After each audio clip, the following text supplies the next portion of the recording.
Nessa figura, a gente está vendo o quê? Uma linha do tempo que mostra desenvolvimentos aplicados, né? Então, desenvolvimentos científicos aplicados e ciências básicas, né? Então, física, química e biologia.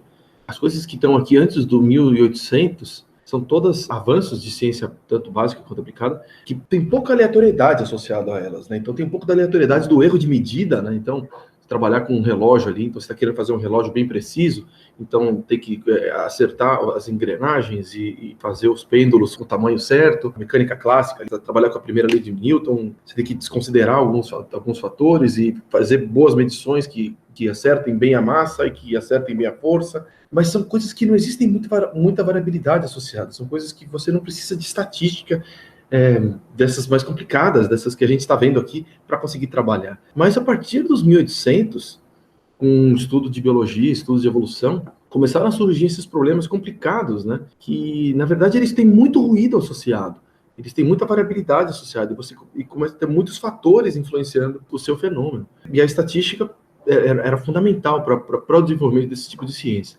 Tanto que você pega das ciências básicas aqui, e ela tem aquele grande desenvolvimento também na linha da estatística, né? Então, aqueles dados que surgiam de interesse por aquele tipo de pesquisa está associado com o desenvolvimento também da estatística, para conseguir lidar com aqueles dados. E um dos personagens importantes é o Fisher, né? Ronald Fisher, que tinha um interesse particular em genética e evolução, estudando, então, múltiplos fatores influenciando os caracteres, os fenótipos de plantas e animais, e pessoas, e, enfim, de sistemas biológicos. E para conseguir lidar com isso, então, ele desenvolveu toda uma estatística própria. Ele é um dos pais, então, da estatística moderna. Tem um montão de testes no nome dele, e que a gente vai falar um pouco desses testes de agora, né? Da razão F, do teste F, da distribuição F. Todos esses Fs são em homenagem a ele, né? Do Fisher, um dos grandes desenvolvedores desse tipo de abordagem. Foi ele que desenvolveu, por exemplo, o teste de hipótese. Foi ele que começou com essas ideias. E isso aqui está dentro desse contexto de comparações de uma amostra. Então, aqui a primeira coluna, aqui, então, bootstrap, teste T de uma amostra, teste Q quadrado, a nossa ferramenta genérica aqui para fazer análises de uma amostra e os clássicos aqui para trabalhar com média e com variância, comparar médias e variâncias de uma amostra contra um valor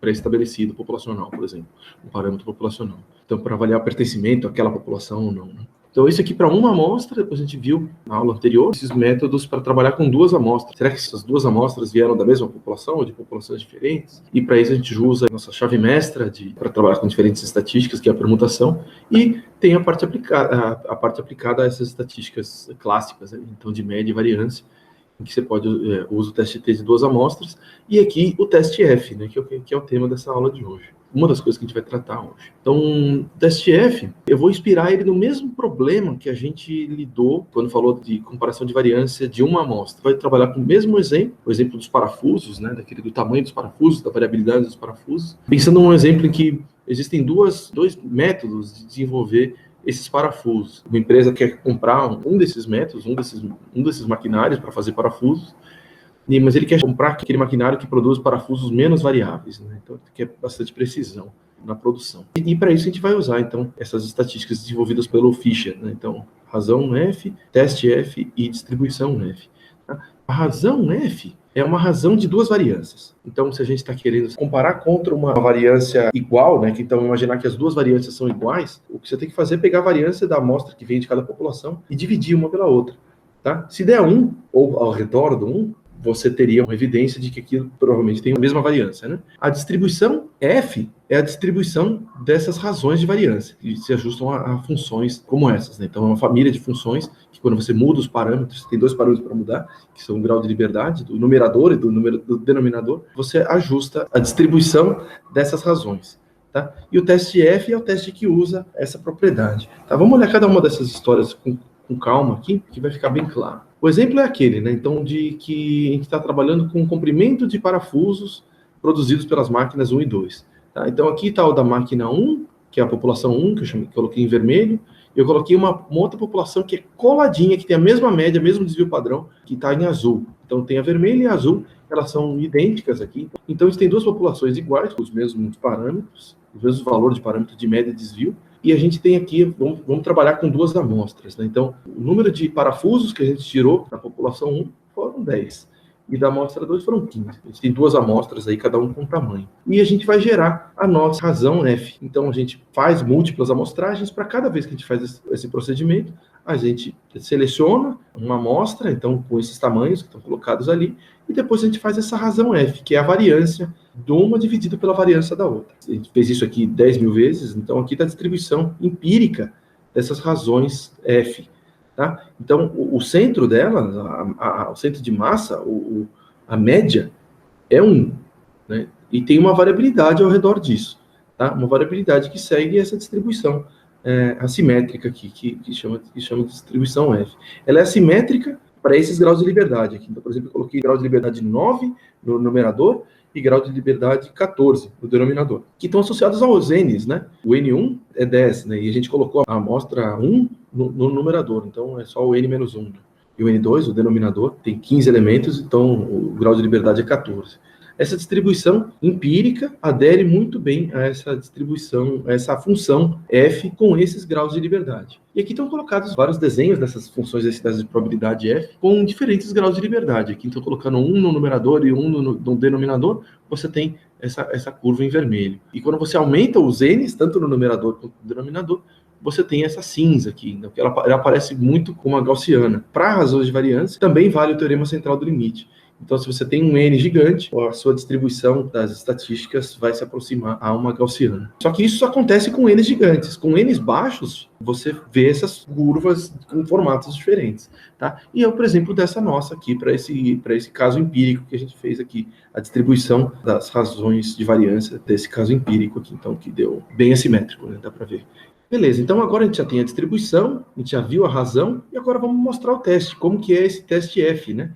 O teste F para a igualdade de variância. A gente já sabe como que é a distribuição de quando as variâncias são iguais, tá? Aqui eu coloquei 1 e 1, para exemplo, mas poderia ter colocado qualquer valor, né? Aqui, desde que eles sejam iguais, eu teria a mesma distribuição. Aqui eu tive que colocar uma média só porque eu preciso, para construir uma amostra, eu sou obrigado a dar uma média. Mas eu posso comparar, por exemplo, duas distribuições com médias diferentes. E quero saber se a variância delas é a mesma. Né? Então, uma centrada no 100, outra centrada no 1000. Isso não é problema algum. Eu posso comparar suas variâncias, independente da média. A média não entra na história. Né? Em nenhum momento ela aparece na equação. Do mesmo jeito que era no Q quadrado. Né? Eu não levantei esse ponto, mas o Q quadrado também não entra a média. Né? Eu só coloquei para conseguir montar as amostras. Tá?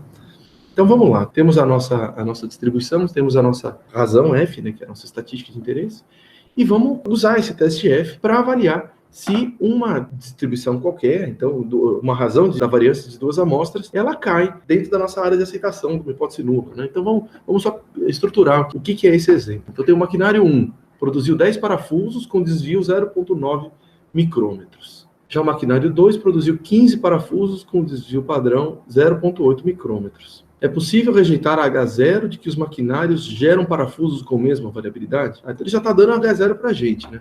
E a ideia é fazer aquele mesmo teste de hipótese, seguir aqueles mesmos passos que a gente tem visto nas últimas aulas, né? Então, primeiro passo 1, estruturar a hipótese nula, ou H0. Então, eu sei o que ele está falando, né? Que os parafusos têm a mesma variabilidade. Ou seja, de todos os parafusos que o maquinário 1 poderia produzir, né? Então, o sigma 1 ele é igual ao sigma 2, né? Então, os parafusos que vêm da máquina 1 têm o mesmo desvio padrão do que os parafusos que vêm da máquina 2.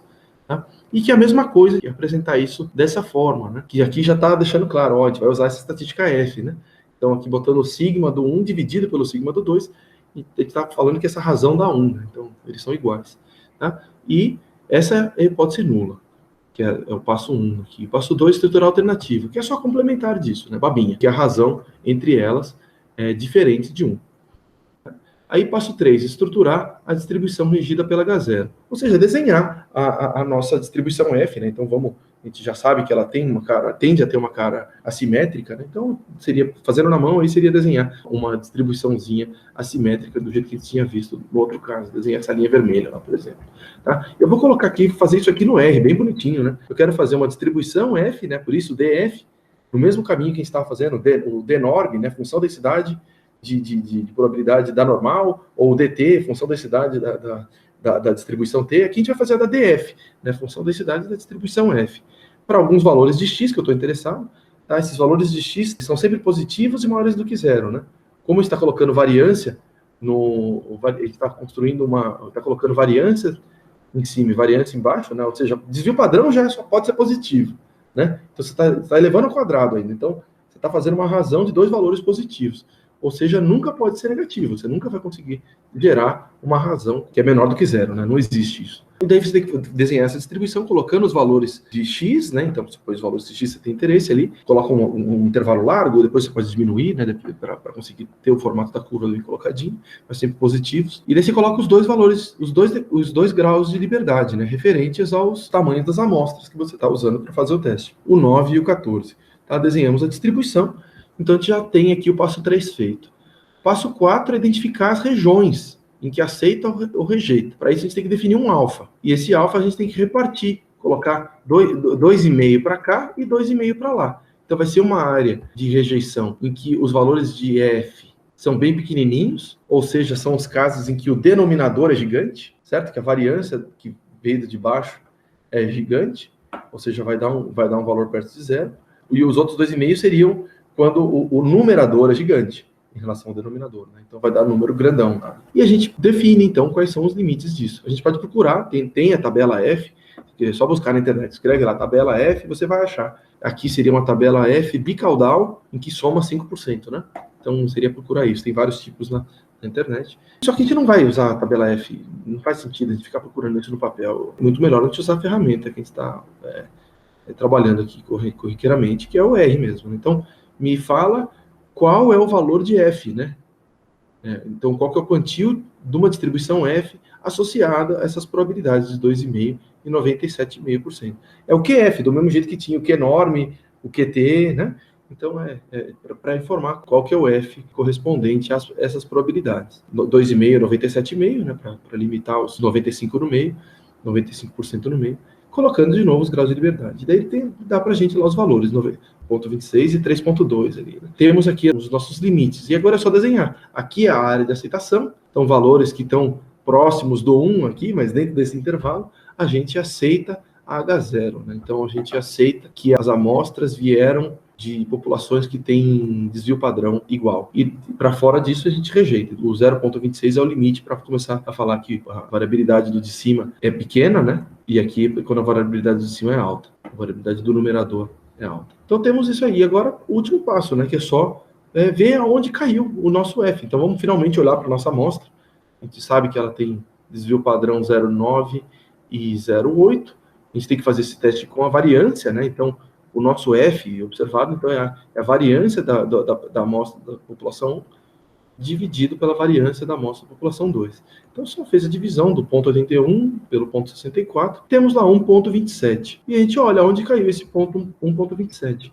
Ele caiu na área de aceitação. Ou seja, fizemos a nossa decisão. Aceitamos a hipótese nula, né? Que a gente não tem evidência suficiente para conseguir rejeitar a hipótese nula. Ou seja, a gente fica com ela. A gente aceita a hipótese nula. E esperaria, pelo acaso, uma diferença entre os padrões nesse intervalo aqui. Né? Então, não parece que a variabilidade é um critério importante para definir se vai comprar o maquinário 1 ou o maquinário 2. Escolha um outro critério. Escolhe o preço, o tamanho, a manutenção. Use um outro critério que não a variabilidade. As duas são equivalentes nesse contexto. Essa é a decisão que o nosso teste nos dá. Se quisesse fazer um pouquinho mais caprichado, era descobrir o p-valor. É bem chatinho por tabela, mas pelo R é baba, né?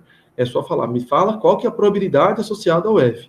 Né? Então, do mesmo jeito que o P enorme e o PT, né? É tudo a mesma coisa. Qual que é a probabilidade associada a uma distribuição F quando o meu F é de 1,27 com aqueles graus de liberdade? Quando eu faço isso, ele me dá a integral, né? Do menos infinito ali, que menos infinito no final é zero, né? Porque não existe função definida para valores negativos. Então, é a integral de 0 até o 1,27, tá? Então, vai dar essa área aqui de 0,6678, né? Mas não é isso que a gente quer, né? A gente queria o quê?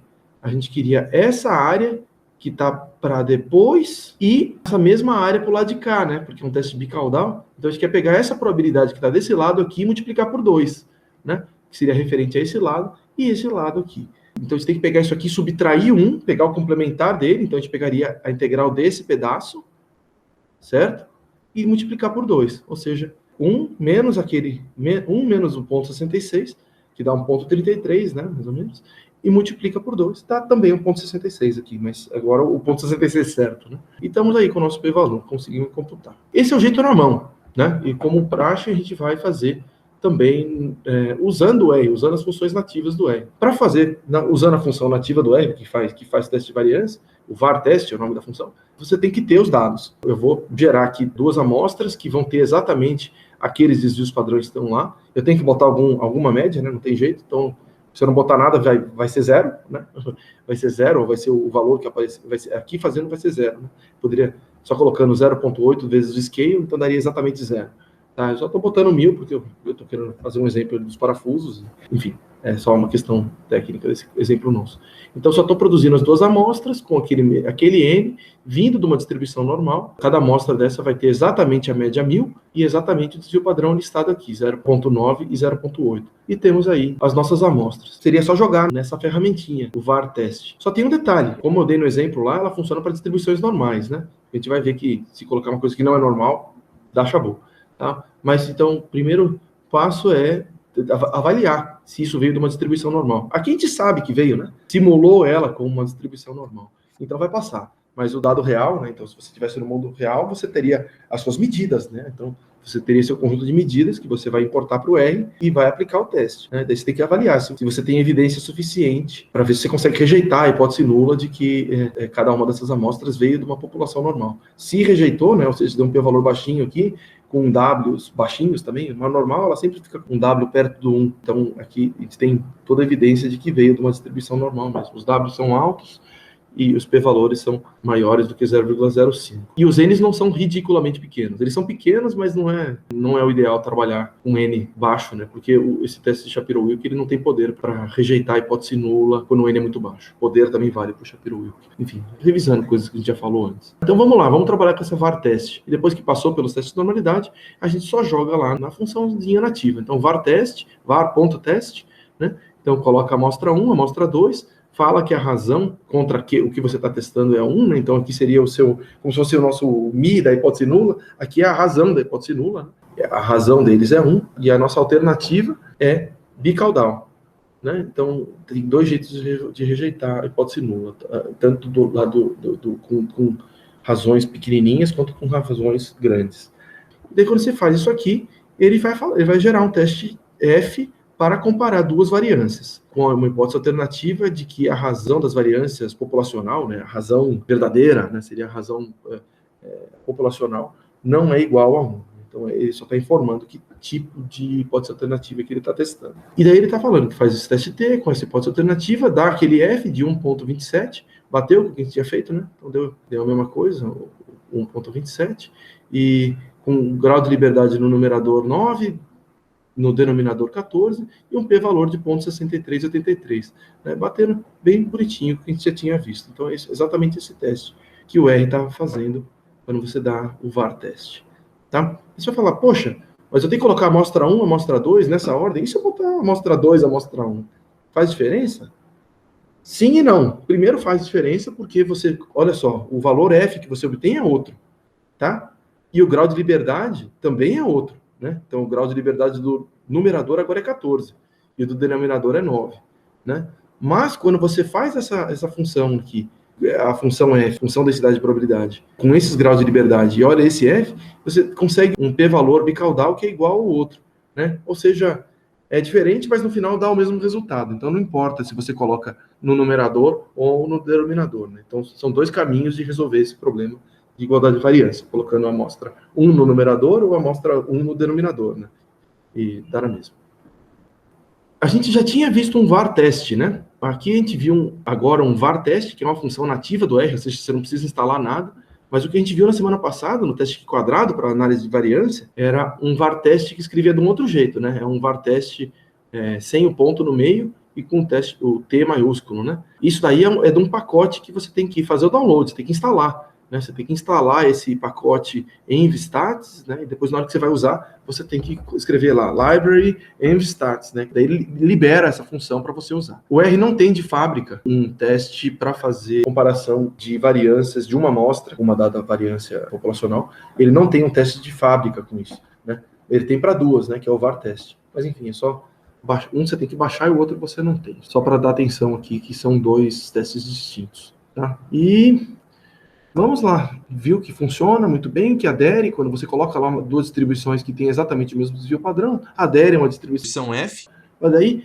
eu quero testar isso aqui, ao invés de colocar uma função normal, eu quero botar uma uniforme, tá? Ou seja, elas têm exatamente o mesmo desvio padrão, mesma média, mesmo desvio padrão, mas o formato é outro, né? Então ela fica esse formato quadradão aqui. Eu peço para o R me gerar números aleatórios vindo de uma distribuição uniforme, ele vai me produzir valores entre 0 e 1. Vai vir com uma média meio aí, com desvio padrão que tem que calcular. Mas o que eu estou fazendo é pegar essa distribuição aqui, que tem uma média meio e um desvio padrão sei lá qual, e escalar, forçando ela a ter média 0 e desvio padrão 1. E de novo, fazendo ela ter média 1000 e desvio padrão 1. Então eu estou forçando que ela fique desse jeito. Então, faço os mesmos N's, faço o F-ratio, e daí eu olho lá, o que apareceu, né? Você vê que quando a distribuição não é normal, né, que é essa distribuição quadrada, que é quadrada vermelha e a quadrada azul, o que você vê que a distribuição empírica dos valores de F, ela é mais centrada no 1, né?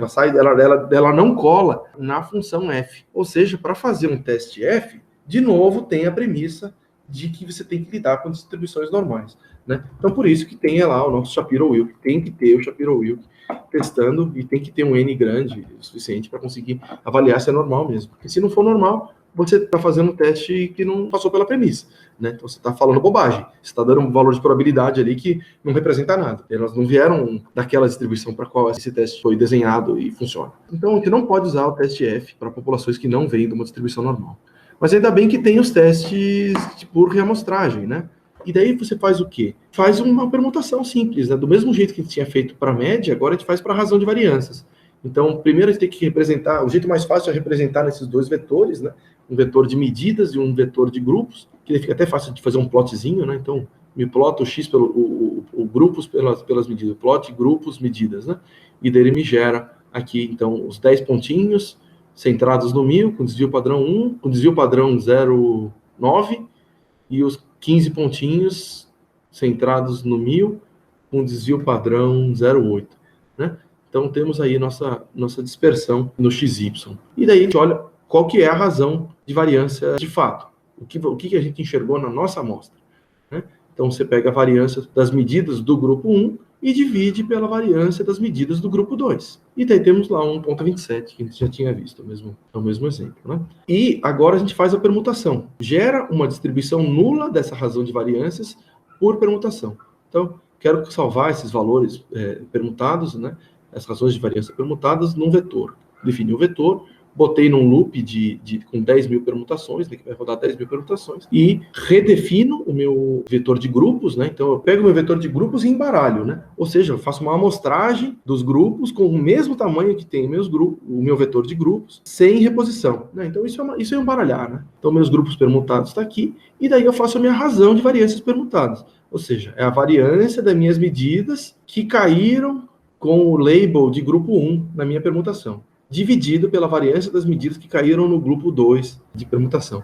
Eu tenho lá a minha amostra 1 com meus 10 elementinhos e a amostra 2 com meus 15 elementinhos, tá? Eu tenho lá essas tabelinhas com essas posições que estão ali liberadas. E daí eu tiro todos esses números que estão lá e deixo só a caixinha vazia, né? Então, com o número de elementos e aonde eu colocaria o valor de cada elemento, né? E eu pego esses números e jogo num balde lá, jogo longe, tá? E depois eu tiro desse balde sem reposição, né? Então, só vou tirando um por um e vou colocando aleatoriamente no grupo 1 e no grupo 2, sem ter informação de que grupo veio aquele valor de variância específico. Então, ele está sendo atribuído aleatoriamente. Estou quebrando essa relação entre os grupos e as medidas, tá? E depois eu enchi todos os buraquinhos que tinham ali, os 10 elementos e os 15 elementos, eu tiro as variâncias, né? Então, tiro as variâncias desse novo conjunto de números permutados. É isso que é uma permutação, né? E na aula passada a gente falou da permutação para pegar a diferença entre as médias. Aqui a gente está fazendo da razão de variâncias, mas é exatamente o mesmo procedimento. Feito isso, temos depois que rodou essas 10 mil vezes, temos os nossos valores de razão de variância permutado.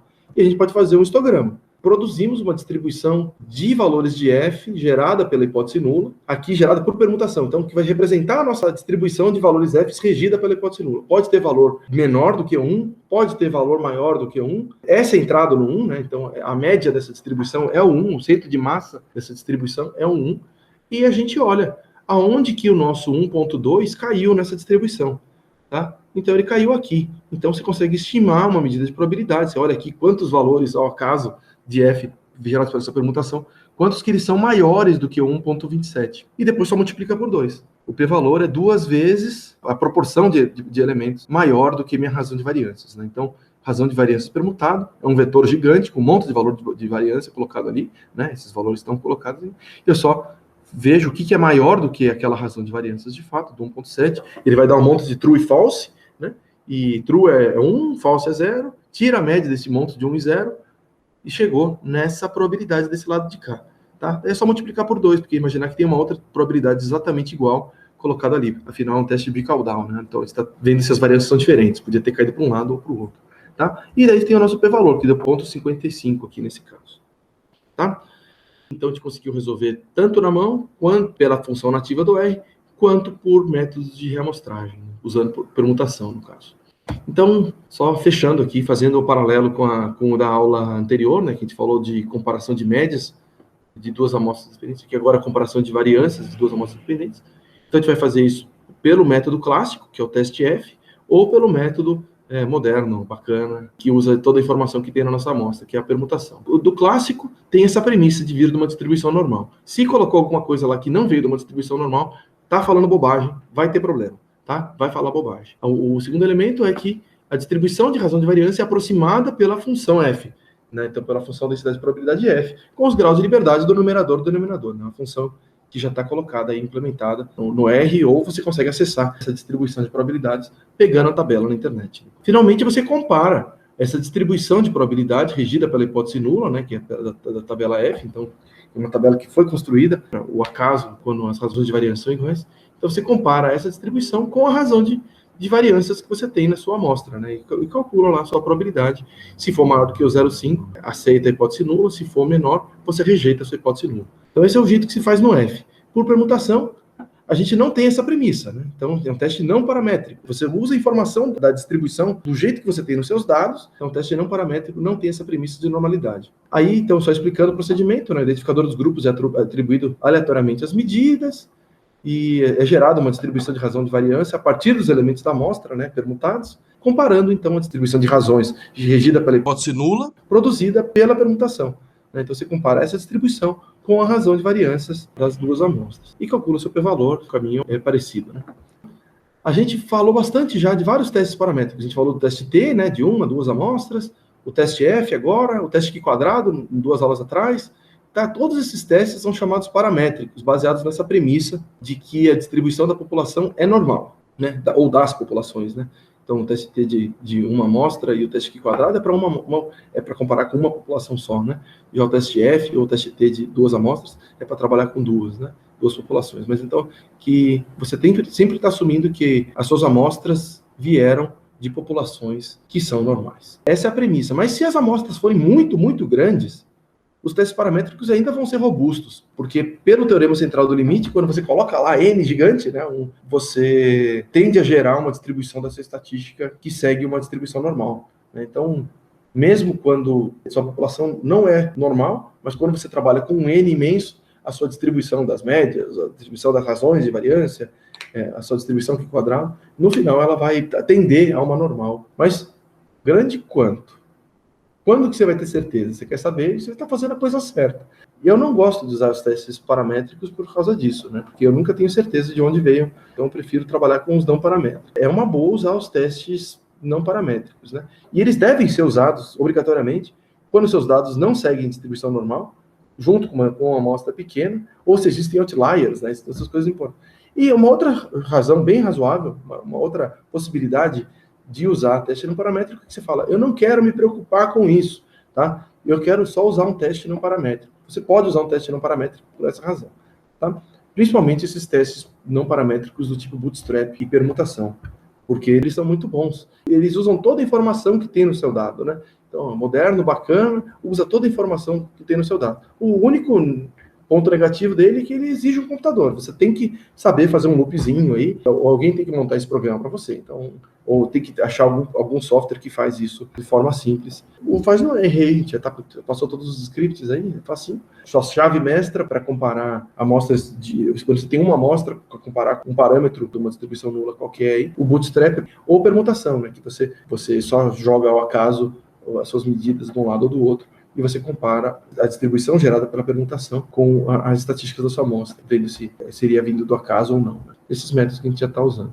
Só que tem os outros métodos que estão por aí. Eles são arcaicos, horríveis, né? Só que eles são muito usados, né? E eu acho que eles são horríveis especificamente porque eles degradam boa parte da informação. Eles jogam fora, eles falam, a gente pegou, tem dados malucos aqui. Então você só ranqueia esses números. Então você fala, o menor número eu vou chamar de rank 1. O maior número, o N da minha amostra, eu vou chamar de N, né? Então, o maior número da minha história, da minha lista, tá? E você faz as estatísticas com o quê? Com os ranks. Só que você está jogando fora essa informação de que número que era aquele, né? Porque 1 para 2 é uma coisa, mas 2, 3, 4, 5, 48 mil, né? O 48 mil é um número muito fora, né? E na hora que você ranqueia, vai ficar 1, 2, 3, 4, 5, 6. Acabou. Você vai jogar fora essa informação da dimensionalidade do seu dado, né? Então você está degradando um pedaço da informação que tinha na sua amostra. Mas tem um ganho bom aqui, primeiro. Ele é muito usado, então você vai colocar lá e você não tem que ficar explicando o que você fez. Ele não exige computador, então vai que existe uma pane geral aí, os computadores param de trabalhar. Então você consegue pegar uma tabela em papel de um livro velho de estatística aí e vai conseguir fazer o seu teste, né? Então é uma estatística que funciona a lenha, perfeito, né? Não precisa de computador para trabalhar, você está fazendo papel e caneta e pronto. Mas tem esse prejuízo, né? Que é jogar fora uma boa parte da informação. Tá? E são 2 testes aí, que são esses clássicos, né? Então esses arcaicos aí, terminologia não muito bacana. Dá para ver como eu desprezo, né, esses testes, né? Mas eles são bons, eu só acho que eles não são a melhor coisa disponível para trabalhar, tá? Então são esses 2 testes aí, o Wilcoxon de 2 formas, o sign rank, você pega esses números e põe um sinal, né, um positivo, um negativo, que é para trabalhar com uma amostra única, amostra pareada, né, e o Wilcoxon rank sum test, né, que ele também tem um outro nome, você pode chamar ele de rank sum, ou de rank sum test, né, ou teste U, ou teste de Whitney, todos eles são a mesma coisa, né, então são testes para trabalhar com amostras independentes. Todos eles têm esse rank, né, sempre você vai ter que fazer o rank. Então, a etapa inicial para fazer esses testes é ranquear os seus dados, tá? E o exemplo que eu vou dar aqui é pegar dados qualquer, né? Então, pegar um exemplo de uma avaliação de dor, né? Então, 0 é sem dor, 100 é dor extrema, né? Então, tem 6 participantes aí que estão envolvidos no estudo, e cada um deles falou qual que era a dor deles, né? E o que você tem que fazer é ordenar esses valores. O maior era o 90, então você ordena esses seus dados brutos e você ranqueia, põe os numerozinhos para cada um deles. A soma dos rankings, você já sabe, você pode fazer a continha aqui, então, 1, com 2, 3, com 3, 6, 10, 15, 21. Né? Você pode contar isso aí na mão, ou você pode usar a regrinha, né? N vezes N mais 1 dividido por 2, né? Isso também você chega na soma, né? A gente sabe aqui que a soma é 21. Como é que você ranqueia quando tem número igual? O número mais baixo é o 1. O número mais alto é o 6, né? Que é o número de elementos. E agora, esses dois aqui, como é que você vai pôr? Você vai pôr 4 e 5? Não tá bem, né? Você tem que colocar o quê? Números empatados, tá? E como é que você faz isso? Você sabe que a soma tem que dar 21, você subtrai os números que você já tem, que são 12, né? Então você tem 9, e esses 9 tem que ser repartido entre os dois, tá? Então 4,5, 4,5, tá? Que seria a média também, né? Entre o 4 e o 5 aqui, né? São 2 jeitos de fazer. E aqui eu tenho 3 números iguais, né? Então 1, 2, 3, tá? Eu sei que tem que dar 21, eu já tenho 6 aqui, então tem 15, tem que dar 15. Seria o 4, 5, 6, né? Então a média do 4, 5, 6 dá 5. Então primeiro passo é ranquear dado, né? Então a gente só vê o exemplinho aqui de como que ranqueia. Uma vez ranqueado, vai pro teste. Tá? E a coisa por que eu não gosto, né? Ó, dá para ver aqui ele jogando fora a unidade do dado, né? Então vamos fazer o nosso teste rank sum, ou teste U, ou teste de Mann-Whitney, tudo mesmo, que é para fazer comparação de amostras independentes. Tá? E daí você vai ter, de novo, as suas hipóteses H0 e H1. Né? H0 é que as medianas populacionais são iguais. Né? Então, a mediana da população 1 é igual à mediana da população 2. E a hipótese alternativa é que essas medianas populacionais são distintas. Aí o exemplo nosso aqui vai ser de um teste para investigar a efetividade de uma nova droga para asma em crianças. Pegaram 10 participantes, 10 crianças, que foram atribuídos ao grupo placebo e o grupo nova droga aleatoriamente. Os participantes informaram quantos episódios de falta de ar eles tiveram após o tratamento, né? Tinha 5 criancinhas no placebo, 5 criancinhas no nova droga, né? Então, não é pareado, né? Apesar de estar juntinho aqui, esses dados não são pareados, né? Eles são totalmente independentes, tá? Então, são esses os valores que a gente encontrou, tá? Então, esses valores, eles têm que ser ranqueados. Então, a gente tem 5 com 5, ou seja, a gente tem 10 ranks, né? E a gente coloca esses valores brutos de placebo e nova droga espalhados aqui. Então, o menor valor que tem aqui é o 10, que foi para cá. O maior valor, tudo junto, é o 120, que foi para cá. Tem 240, tem 260, então você tem que colocar lá o seu ranking de acordo com isso. Então, 1, 2, 3, 2 no 4,5, 1 no 6, 2 no 7,5, 1 no 9 e outro no 10. Tá? Então, está ranqueado os seus valores. Então, agora você trabalha com esses rankings, né? E o que você tem que fazer é somar os rankings de cada um desses grupos. Então, o teste, né? Rank sum, né? Soma dos rankings. Então, você tem a soma dos rankings do grupo 1 e a soma dos rankings do grupo 2. A soma dos rankings do grupo 1 deu 37, é só somar esses valorzinhos, você chega no 37, e aqui você chega no 18. E você pode conferir se você fez certo a sua soma, né? Porque a soma dos rankings 1 e do 2 tem que dar a soma de elementos total. A soma do elemento total é o n vezes o n mais 1 dividido por 2, né? Então, tem que dar o 55. Pode ir para o próximo passo. Tá? E uma vez que você tem isso, você tem que calcular o U. E o U é pegar essa soma que você fez do seu grupo e subtrair do n do grupo 1 multiplicado pelo n mais 1 do grupo 1. E chega lá no seu 22, né? Pegou o 37, multiplicou pelos 5 elementos que você tem, multiplicado por 6, dividido por 2, né? Chega no 22. Esse é o seu U associado ao grupo placebo ali. Agora faz a mesma coisa para o grupo 2, né? Que é esse da nova droga. Então, R2 mais o N2, o N2 mais 1 dividido por 2, né? Então, de novo, o 18, né? Que a gente já tinha dali, 18, 5 de elementos, mais o N mais 2, 6 dividido por 2, tá? E você chega no 3. Tá? Então, você tem esses dois valores de U. E você pega o menor deles, tá? Você pega o menor deles. O U que você vai usar, o U da sua observação, é sempre o menor dos dois. E só confirma, sempre verifique se você fez direito aí, que a soma dos U's sempre tem que dar N1 vezes o N2. Tá? Então, aqui bateu, a gente não errou na conta. É sempre lembrar que isso aqui a ideia está fazendo na mão, né? Então, tem que ficar sempre checando para ver se não fez bobagem. Tá? E uma vez que você tem esse valor de U, você procura a sua tabela Wilcoxon, duas amostras, né? Então, é uma tabela que vai ter um N do um dos grupos e o N do outro dos grupos, e você vai ter lá quais são os valores críticos nessa tabela, tá? Essa tabela, ela foi gerada por permutação, né? A ideia desse teste foi o quê? Pegar todos os números, não importa a distribuição de onde ele veio, e colocar ele numa estrutura ranqueada, tá? E fizeram o teste lá, fizeram as aleatorizações, fizeram por permutações dos valores ranqueados, e conseguiram encontrar qual que era o valor crítico para cada tamanho de uma amostra, junto com o N da outra amostra. E eles escreveram aqui qual que era o número crítico.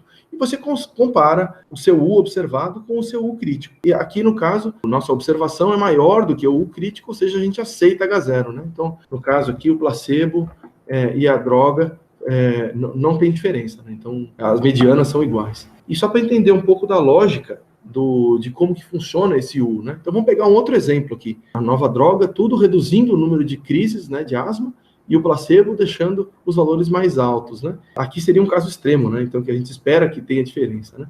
Soma os rankings de cada um deles, computa os U's de cada um deles, e observa ali que o seu U observado deu 0. Você procura na tabela lá, deu menor do que o crítico. Ou seja, você rejeita a H0. Você fala, isso não é o acaso. Esse aqui é um exemplo muito bom para ver que a gente degrada informação usando esse teste, né? Então, vamos imaginar que a gente tem lá um 01, 02, 03, 04, 05, e você fala, poxa, isso aqui é muito diferente disso aqui, né? E quase caiu perto do crítico ali, deu no 2, né? Quase caiu na trave ali. Então, você jogou fora a informação da dimensionalidade do seu dado, né? Então, a gente só está botando o ranking mesmo, né? Um pouco do drama do que tem aí. Tá, aqui é um outro exemplo em que os rankings estão todos embaralhados, né? Esperaria não ter diferença nenhuma. Pega o U menor, que deu 10, e compara na tabela, é quem que aceitaria H0, né? Então, O que é esse U, né? No final, esse U é uma medida da sobreposição dos grupos, né? Quando você tem zero de sobreposição, o seu U dá zero. Quando você tem sobreposição gigante, você tem um U grande, né? E quando é parcial, né? Então, a ideia do U é que seja essa medida de sobreposição. E a tabela usa o U. A tabela usa o U, né? O valor menor. Mas se você vai no R, por exemplo, ele usa o outro lado, né? Que é o pedaço de não sobreposição, né? Então, mas que dá para fazer a conta do mesmo jeito, mas esse é o jeito que se faz no R, né? Então, aqui você usa o U, no R você usa o W, né? Então, aqui você estava usando o menor, né? Mas quando você faz no R, você está pegando um valor maior, né? Então, o W que ele usa é o 22 aqui, nesse caso, né? É só para saber quando você está usando isso no R, qual que é a lógica desse teste, né? De avaliar sobreposições e construir um p-valor a partir de uma distribuição dada, que valores seriam encontrados dessas estatísticas ao acaso dos números ranqueados. Eu acho importante falar desse teste porque ele é um teste clássico, aí, é um teste que muita gente usa. Tá? Apesar de eu não gostar dele e não recomendar ele, tem muita gente que usa, então é bom saber o que você está fazendo quando você usa esse tipo de teste. Tá? Esse é o teste de Wilcoxon, para amostras independentes. Tá? E agora a gente vai construir a lógica para trabalhar com amostras dependentes, né? Ou seja, amostras pareadas, ou teste de uma amostra, né? Então, o que seria o análogo ao teste T de uma amostra, né? Então, esse aqui é análogo, esse daqui que a gente viu, o rank sum aqui, ele é análogo a um teste T de duas amostras, né? Agora vamos olhar o análogo ao teste T de uma amostra, tá? Que a gente começa a trabalhar com os sinais, né? Então, trabalhar com o positivo ou negativo, né? Então, você tem se subiu ou desceu o seu valor, né? Então, a ideia do teste do sinal aqui, então, é avaliar as seguintes hipóteses, né? Que a mediana das diferenças populacionais, ou seja, a gente está olhando as amostras, mas que a mediana das populações, de onde veio o antes e o depois, é zero, né? Essa é a nossa H0. E H1 é que é diferente de zero, né? Então, o teste T, ele fazia uma comparação de médias, e aqui a gente está fazendo uma comparação de mediana, né? Jogando informação fora de que valor era aquele, só pegando o ranking, tá? E vamos pegar o exemplo aqui, então, que a gente tem uma medida antes e depois de tomar uma droga lá, sei lá. E você só faz a subtração, né? Aqui está feita a subtração antes, menos e depois, tá? Mas é indiferente. Geralmente se usa depois, menos o antes, para saber quanto que variou em relação ao estágio anterior. Mas isso é detalhe. Aqui deu positivo nessa subtração, aqui deu negativo, tá? Blá, blá, blá, e você joga fora toda a informação do número, né? Você só fica com o sinal. Esse aqui é o caso extremo, né? De que a gente está jogando fora a informação da dimensionalidade, né? Você só vê se é positivo ou negativo, né? Então, você só pega se é positivo ou negativo. E depois você usa uma binomial, né? Então, qual que é a chance de ter números negativos aqui? Então, a soma, a gente teve 2 números negativos dentro de 10 elementos, né? E você vê qual que é a probabilidade de aparecer aquele 2, né? Seria qual que é a chance de dar 10 caras em 10 lançamentos de moeda. É a mesma lógica, né? Então, aqui é a chance de dar 2 negativos dentro de uma distribuição de 10 elementos. E daí você olha lá qual que é a probabilidade disso, mais a probabilidade disso, né? Do 0, 1 e 2, né? Então, e você tem lá a probabilidade o seu p-valor, aí seria desse jeito. Esse é o teste do sinal, que é o mais porcão, né? Que ele joga muita coisa fora sobre a informação da dimensionalidade. Então, o rank, ele é uma tentativa de melhorar esse teste, né? Mantém o sinal, mas a gente põe qual que é o rank associado a ele, né? Que é o quê? Você faz um ranqueado ignorando se é positivo ou negativo. Tá? Então, o menor valor é o 5. Tá? O menor valor é o 5, ignorando o sinal. Né? O maior valor deu o quê? O 8, que é o 60. E depois você só bota o seu sinal original no seu ranking. Tá? Então, você vai ter o seu ranking associado, a direcionalidade, o sinal para esse seu ranking. E daí você faz o quê? Você faz um método bastante parecido, bem parecido com o que a gente tinha visto antes. Ao invés de ficar somando por grupo, você soma os sinais. Por isso que é um sign rank. Né? Então, soma os ranks de cada sinal. Soma os valores positivos, né? Então, o 3, o 6, o 7, o 8, 5, né? E soma os negativos, o menos 3, o menos 1. Essa soma tem que dar o número de elementos, n-1 dividido por 2, tem que dar 36. Somou, tá bom, tá batendo, e você pega o menor. Pega o menor, compara com uma tabela, o Wilcoxon, e você vai ter o valor crítico lá e compara por ser o W observado com o W crítico que você pegou nessa tabela gerada por permutação.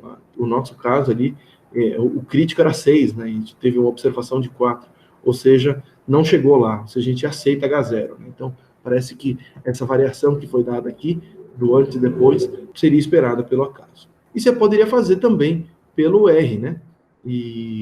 Então, o R, de novo, ele não está pegando o valor menor, ele está pegando o maior, né? Ele está pegando 32. Né? Então, quando você faz um Wilcoxon test, você coloca aqui pareado igual a true, o outro era o Wilcoxon com paired igual a falso, né? Agora é um paired igual a true. E daí ele te dá o valor da estatística e o p-valor para aquilo, né? E aqui, fazendo pelo R, também não rejeitou a hipótese nula. Ficamos com que não teve diferença. A gente acha que não teve diferença entre o antes e o depois. Né? A gente não tem evidência suficiente para rejeitar essa hipótese, pelo menos. Beleza, matamos aqui o conteúdo clássico aqui. Vamos só dar uma repassada no R. E vamos passar para as várias análises que a gente fez nessa aula. Primeiro era aquela de simulação de amostragem, né, de duas populações que tinham exatamente o mesmo desvio padrão, né, para ver como que era a razão de variâncias observada de amostras tiradas ao acaso dessas duas populações. Tá? Então, primeiro, essas são as duas populações, uma população vermelha com média 100, média 1000, desvio padrão 1, e uma população azul também com média 1000, desvio padrão 1. Tá? Tem os tamanhos de amostra, 10 e 15, tá? E vamos construir a nossa distribuição empírica, né? Então, o F-ratio, que é onde a gente vai salvar os nossos valores de F observados ao acaso ali, então, retirados dessa amostra. Então, a gente faz aqui a nossa simulação de amostragem, 10.000 amostragens. Para cada vez que a gente roda isso, a gente tira uma amostra do 1, tira uma amostra do 2 e calcula a variância dessas duas amostras e salva essa razão aqui nesse F-ratio. Tá? A gente roda essa parada toda. E a gente tem um vetorzão de F-ratios, né? Que é o que está aqui, tem os 10.000 valores. Tá? Aí um monte de valorzinho. Tudo perto de 1, né? Bem esperado. Isso aqui tem que dar média 1 também. Vamos ver se deu. Média do F-ratio. Tem que dar perto de 1. 1.16. Esse é o que se espera pelo acaso gerado ali. Tá? E agora eu quero fazer um histograma disso. Do F-ratio. Tá? Meu histograma, ele começa no 0 e ele vai. Tá? Ele tem coisa interessante até mais ou menos o 4 e pouquinho, né? Então, eu quero plotar só esse pedaço. Então, eu vou definir um x-valor que vai de 0 a 4,5. Então, esses são os valores que eu quero só plotar essa curva nesse intervalo, de 0 até 4,5. Então, gerei essa sequência de 100 elementos entre esses valores. E para não dar pau na hora de plotar, eu já digo, ó, sempre que for maior que 4,5, bota um nota number aí, né? Então, ele não vai querer plotar, na hora que eu tentar montar o histograma, ele não vai reclamar que tem valores acima desse 4,5 que eu estava interessado. Então, eu quero plotar primeiro o histograma disso aí, então vai dar esse mesmo histograma antes de fazer essa manipulação, só que agora nessa janelinha de 0 até 4,5, tá lá, bonitinho, no histograma dos Fs empíricos, e agora eu quero fazer uma distribuição F, que dá função mesmo, do R. Só que para fazer isso eu tenho que colocar os meus graus de liberdade. Então, meus graus de liberdade é o número de elementos menos 1, né? Então deu 9 e 14 ali, então numerador e denominador, e vamos fazer o plot para esses valores de x, para a minha distribuição F, para aqueles x valores, né? Para aqueles valores de grau de liberdade, tá? E é isso que eu vou fazer aqui, vou fazer um plotzinho dessa coisa toda.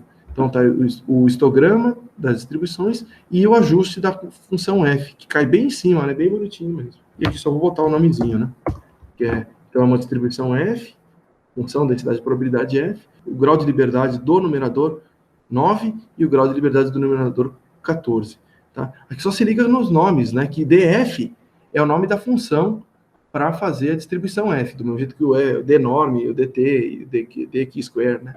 Só que esse é o mesmo símbolo que se usa também para grau de liberdade. Aqui está colocando implicitamente aqui um df1 igual ao grau de liberdade do numerador e um df2 igual ao grau de liberdade do degrees of freedom, né? Então eu só estou usando os mesmos nomes que o R usa. Tá? Vou dar um help aqui no F1 e ele está colocando ali, né? Então um df ele já está definindo esses parâmetros, né? Grau de liberdade 1, grau de liberdade 2, degrees of freedom 1, degrees of freedom 2. É um nome meio maldito, né? Porque o nome da função densidade de probabilidade é o mesmo nome do parâmetro grau de liberdade, mas fazer o quê? É só saber o que é isso, é só lembrar que o DF está sendo usado para essas duas coisas. E conseguimos fazer o nosso plot aí, então, para duas distribuições normais. E aqui eu vou brincar e botar uma outra que é uniforme, né? Vou colocar aqui distribuições, eu dou Ctrl Shift C, né, para comentar e descomentar, e vou rodar tudo igual, só que agora eu vou colocar uma distribuição uniforme, né? Então é exatamente o mesmo código, e roda tudo, e daí você vê que as distribuições são uniformes agora, e a distribuição empírica vai cair, vai ser uma coisa diferente, ela está mais centrada no 1 ali, né? Então tem é mais densa no 1, até cortou a escala aqui, né? E não adere à distribuição F. Ou seja, para trabalhar com esse F-teste, para avaliar se tem igualdade de variância, você tem que garantir que é uma distribuição normal, tá? As suas populações seguem uma distribuição normal. Essa é uma premissa super importante para isso. Só vou voltar aqui para o jeito que estava e vamos seguir em frente para a execução de um teste mesmo, né? Então, naquele teste das duas máquinas, né? Então, das duas máquinas, uma que tem desvio padrão 0.09, a outra que tinha o desvio padrão 0.08, né? E com 10 elementos e 15 elementos. A gente já fez a etapa 1, que era montar a H0, falar que os sigmas eram iguais, o H1, que os sigmas são diferentes. A etapa 3 era desenhar a distribuição, então vamos desenhar a nossa distribuição, só fazer um plot do nosso DF, função densidade de probabilidade F, com aqueles graus de liberdade 9 e 14, e vamos olhar qual que é a área de aceitação, né? Então, pegando um alfa de 5%, né, colocando 2,5 para um lado, 2,5 para o outro, computa um F crítico, né, os limites da nossa área de aceitação. Deu lá o 0,26 e o 3,2, né? Isso aí é bem o que a gente já tinha aqui, né? Então, era essa aqui, então, a hipótese, passo 1, passo 2, passo 3, desenhar a distribuição, passo 4, definir as áreas de aceitação e rejeição, aqueles limites que a gente tinha visto, o valor F observado, a variância da amostra 1, 2, a razão delas, que dá 1,26, né, 1,27, a gente tinha colocado lá no gráfico, 1,27 a gente tinha arredondado, e, por último, calcular o p-valor, né, então, a gente está lá no 1,2, né, então aqui, mais ou menos aqui, a gente pega a integral, então, que vai do 0 até 1,2, então a integral de todo esse pedaço aqui, né, do 0 até 1,2, a gente quer pegar o inverso disso, a gente está querendo pegar a probabilidade que está desse canto de cá, tá? Então, você dá 1 menos, e depois você faz 1 menos e multiplica por 2, você chega no seu p-valor. Tá? Então, esse aqui é o jeito de fazer na mão, o jeito mais econômico possível, né? Então, isso aqui é para... Se você já tem uma explicação como essa, isso aqui são só as continhas para você acompanhar, né, o que foi feito. Tá? E para fazer com a função nativa, a gente precisa, o var teste, né, o var.teste, a gente precisa dos dados brutos, então tem que construir os valores de amostra. Então faça uma amostra de 10 elementos com desvio padrão 0,9 e média 1000. É isso que a gente fez aqui. 15 elementos vindo de uma distribuição normal, com média 0,8, média 1000. Então temos aí as nossas duas amostras. Daí a gente só checa, tem sempre que checar se veio de uma normal mesmo, passou nos testes de normalidade, e daí a gente joga lá no nosso var teste, né? var teste da amostra 1, amostra 2, comparando com essa estatística populacional, com as alternativas two-sided, né? Então pode ser de um lado ou do outro.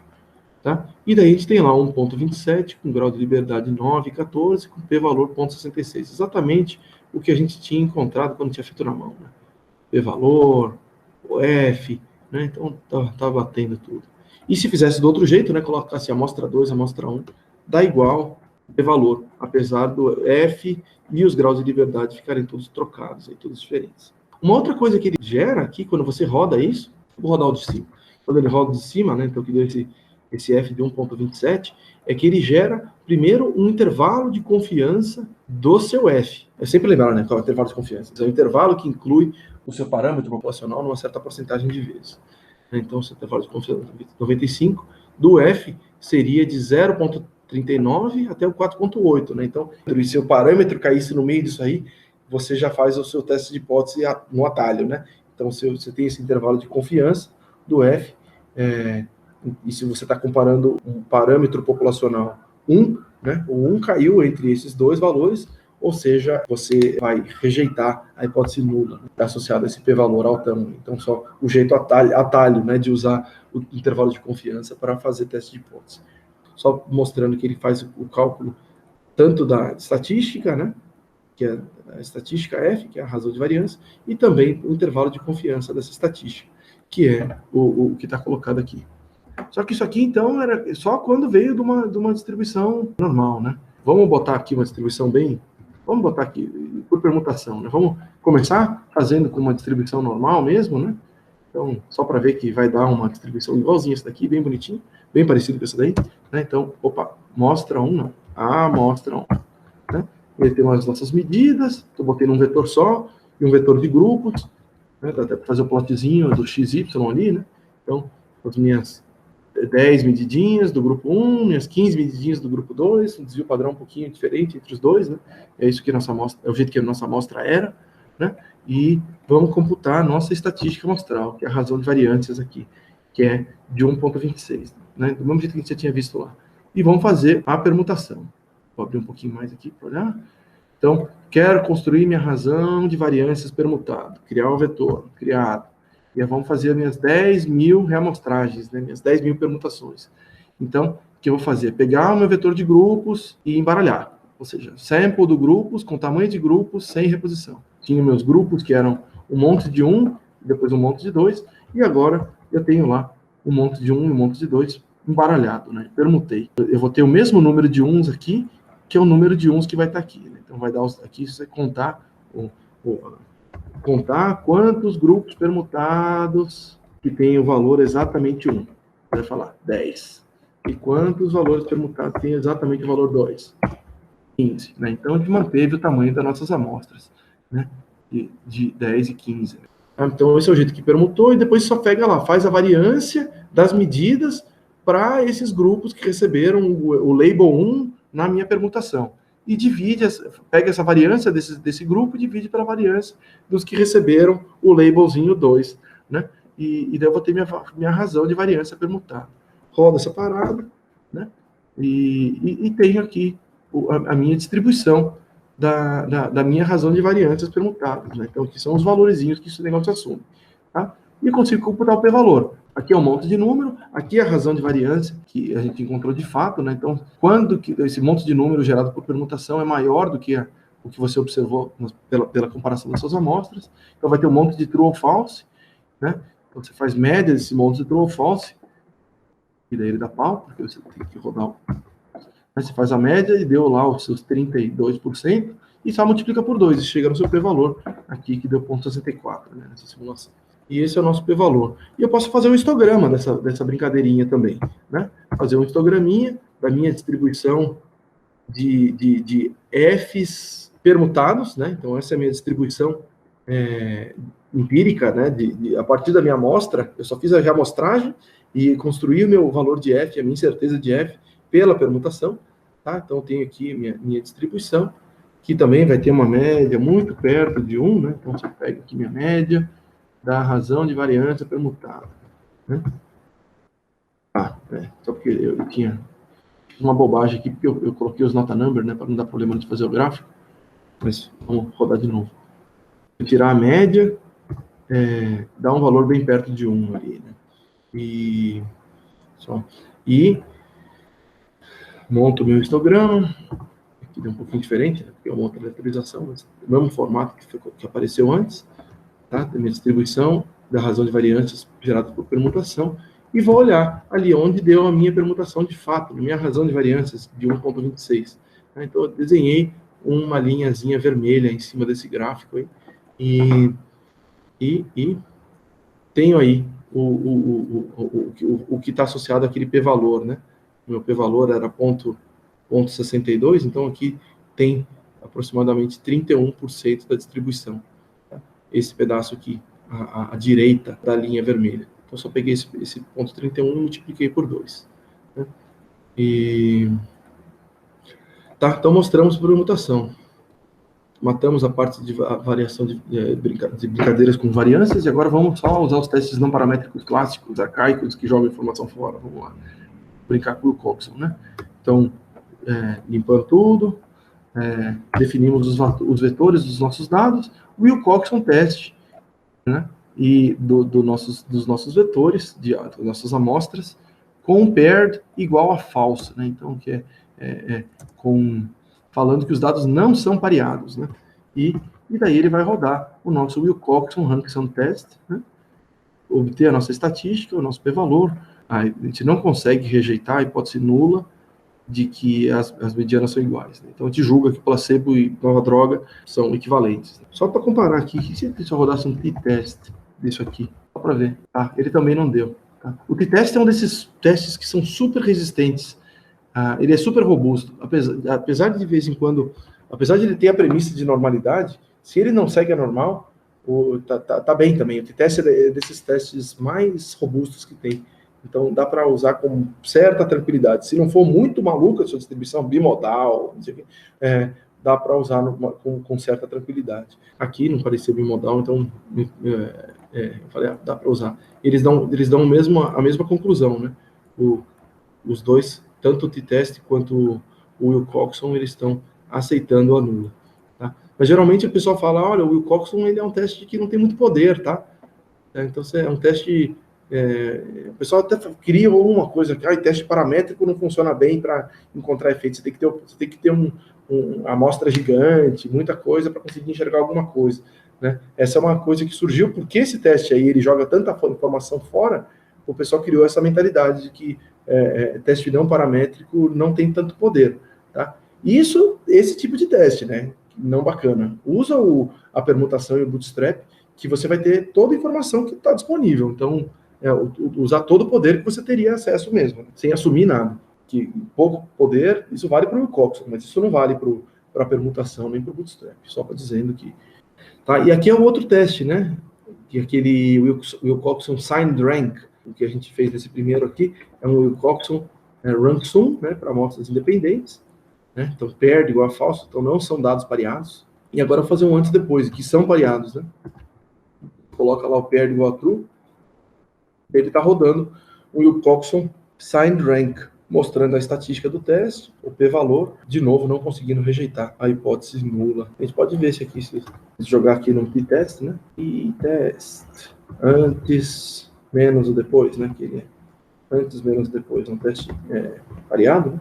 E aqui também não deu. O resultado deu mesmo, né? Os dois aceitariam a hipótese nula, mesmo no teste T quanto no Wilcoxon. É só mostrando que eles são pareados, né? Eles são... o Wilcoxon é o primo não paramétrico clássico do teste T. Né? O Wilcoxon pareado e o Wilcoxon não pareado. É o teste T pareado e o teste T não pareado. Fechamos, então, aqui aquela tabelinha que a gente tinha feito sobre comparações de testes de uma amostra e de duas amostras, né? Usando o monstrengo aqui, que serve para qualquer tipo de estatística, né? O bootstrap, a permutação, e aqueles que são os clássicos para trabalhar com comparação de média e comparação de variância.